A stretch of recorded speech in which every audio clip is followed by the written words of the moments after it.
India এবং ইংল্যান্ডের test চলছে ম্যানচেস্টারে। এই টেস্টের সবচেয়ে বড় খবর ছিলেন জো রুট এবং তারপর বেন স্টোকস। একের পর এক খবর তৈরি হয়েছে।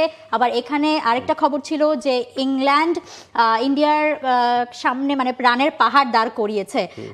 মানে 500+ রান তারা যখন আসলে কনসিড করলো, ইন্ডিয়ার মোস্ট প্রবাবলি 10 বছরের মধ্যে এশিয়া এবং ওয়েস্ট ইন্ডিজের বাইরে এটা প্রথম যে লাস্ট 10 বছরের মধ্যে তারা 500 রান কনসিড করেছে। সো ইন্ডিয়ার বোলিং লাইন আপ নিয়ে প্রচণ্ড কথা হচ্ছে, মানে এক্সপার্ট থেকে শুরু করে সবারই এক কথা, কুলদীপ যাদবকে কেন ইউজ করা হচ্ছে না, জাসপ্রীত বুমরাকে ওভার ইউজ কেন করা হচ্ছে, নানা রকম প্রশ্ন আছে। এবং এই মুহূর্তে ঠিক এই মুহূর্তে যেখানে দাঁড়িয়ে আছে যে ইন্ডিয়া কিন্তু মানে বোলিংয়ে মার খাবার পর এখন ব্যাটিংয়েও ভয়ঙ্কর অবস্থায় রয়েছে।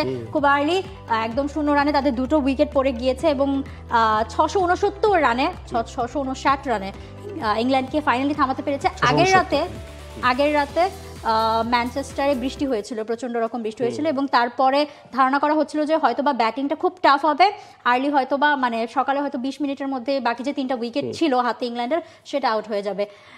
বাট সময় গড়িয়েছে এবং ফাইনালি বেন স্টোকস তার সেঞ্চুরিটা পেয়েছেন। এক্স্যাক্টলি, বেন স্টোকসের সেঞ্চুরির চেয়েও আমি আসলে জো রুটের সেঞ্চুরিটাকে এই ম্যাচে ফোকাসে রাখতে চাই, কারণ তারই 150 ছাড়ানো ইনিংসে তিনি টেস্টে সর্বোচ্চ রান স্কোরার 5 নম্বর থেকে তিনি 2 নম্বরে উঠে গেছেন। যেই লেজেন্ডদেরকে তিনি টপকে গেছেন তাদের নামগুলো যদি দেখি, Rahul Dravid, Jack Kallis, Ricky Ponting, একটা ইনিংসে তিনি 3 জনকে টপকে গেছেন, 2 নম্বরে উঠে গেছেন। 157টা টেস্ট তিনি খেলেছেন, 13,409 রান আছে তার ঝুলিতে, 51.17 তার গড়, 66টা সেঞ্চুরি, 38টা 50। শীর্ষে থাকা সচিন টেন্ডুলকারের চেয়ে তার রান আর মাত্র 2,500 কম। মাত্র 2,500 বলছি, আমাদের দেশের ক্রিকেটে টেস্টে 2,500 রান করাও অনেকের ক্যারিয়ার লেগে যায়।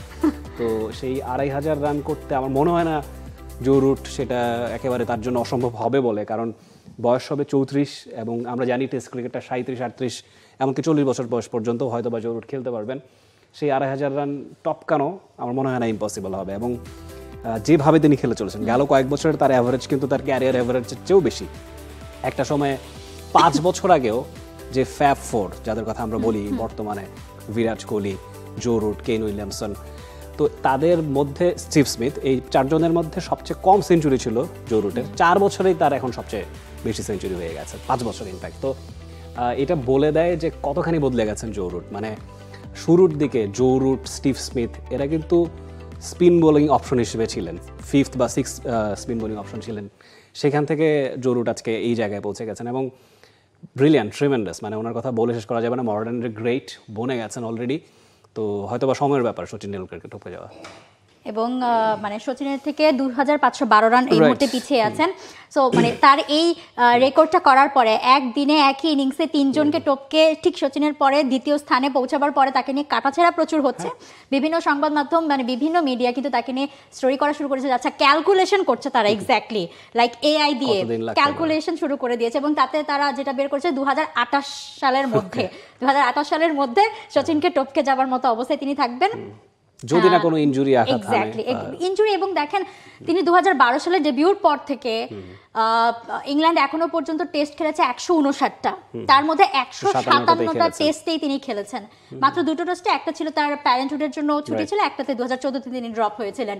সো সবগুলো টেস্ট তিনি খেলেছেন, মানে it's a big thing. Definitely ইংল্যান্ডের ক্রিকেটে এটা নতুন না, এর আগেও ধরুন যাকে টপকে তিনি গেছেন ইংল্যান্ডের সেকেন্ড লিডিং রান স্কোরার, সেখানেও কিন্তু আমার মনে হয় নাম ভুলে গেছি আমি, কার নাম জানো, Alastair Cook. Exactly, Alastair Cook তিনি কিন্তু টানা 100টার বেশি টেস্ট খেলেছেন এবং সেই ব্যাপারটা জো রুটও সেই ধারাবাহিকতা অব্যাহত রেখেছে। এটা বলে দেয় যে ফিটনেসের দিকে নজরটা ঠিক কতখানি তাদের। এবং জো রুট যে ধরনের খেলা খেলেন দেখতেও ইন্টারেস্টিং লাগে। আপনি কিন্তু যখন England typical test playing approach থেকে ব্যাস বলের অ্যাপ্রোচে গেল, জো রুট কিন্তু সেই অ্যাপ্রোচের সঙ্গে খাপ খাওয়ানোর কথা না। তিনি কিন্তু টিপিক্যালি বেন স্টোকস, বেন ড্যাকেট তাদের মতো প্লেয়ার না, কিন্তু তিনি কিন্তু সেটার সাথে মানে অ্যাডাপ্ট করে নিয়েছেন নিজেকে। সেটাও বলে দেয় যে আপনি 30 পার হয়ে যাওয়ার পর আপনার ব্যাটিং আর ভ্যারিয়েশন আসে না, সেই ধারণাটাও কিন্তু অনেকখানি ভেঙে দিয়েছেন এই জো রুট। মানে ক্রিকেট যেটা রিকোয়ার করেছে তিনি আসলে সেইভাবে খেলেছেন, সেইভাবে গেছেন। এবং এই ম্যাচে আসলে জো রুটের এমন একটা মানে অবস্থায় পৌঁছে গেছে তাকে নিয়ে বলার মতো ছাড়া মানে এখানে মানে পার্সোনালি এই টেস্টে, যদিও আমরা আগের টেস্টটা দেখেছি যে মানে লর্ডসের টেস্টটা কি ইন্টারেস্টিং ছিল একদম শেষ মুহূর্ত পর্যন্ত। বাট এই টেস্টটা এখন আপনার কি মনে হচ্ছে কোন জায়গায় দাঁড়িয়েছে? এবং বেন স্টোকসের কথা বলছিলাম যে বেন স্টোকসও মানে রুটের পর আরো পাহাড় দাঁড় করিয়ে গেছে সামনে, এবং তিনিও কিন্তু আসলে রেকর্ড করেছেন উইকেট কিপার ব্যাটার হিসেবে, অস্ট্রেলিয়ার 4th batter wicket keeper batter হিসেবে তিনি সেঞ্চুরি করেছেন, সেঞ্চুরি এবং ফাইফার একই ম্যাচে। সো বল ব্যাট দুটোতেই কিন্তু ইন্ডিয়াকে মানে ধরাশায়ী করেছেন। কিন্তু এখন আপনার 1.5 দিন বাকি আছে, আর আরো 5টা সেশন বাকি আছে। 5টা যদি সেশনের মতো ওল্ড বাকি ট্র্যাফোর্ডে আছে। বৃষ্টি না হয় তাহলে 5টা সেশন আমার মনে হয় না ইন্ডিয়া এই যে রানের পাহাড় সেটা ফেস করতে পারবে বলে, কারণ শুরুতেই 0 রানে 2 উইকেট। হ্যাঁ, আপনার 300-র উপর মানে লিড ইংল্যান্ডের। So it will be very difficult. আমার মনে হয় ইনিংস ব্যবধানেই হয়তোবা হারতে হতে পারে ভারতকে। For more updates, subscribe to our YouTube channel and click on the bell icon. Follow us on Facebook and Instagram. Download T-Sports app to enjoy exciting games and highlights. Visit tsports.com.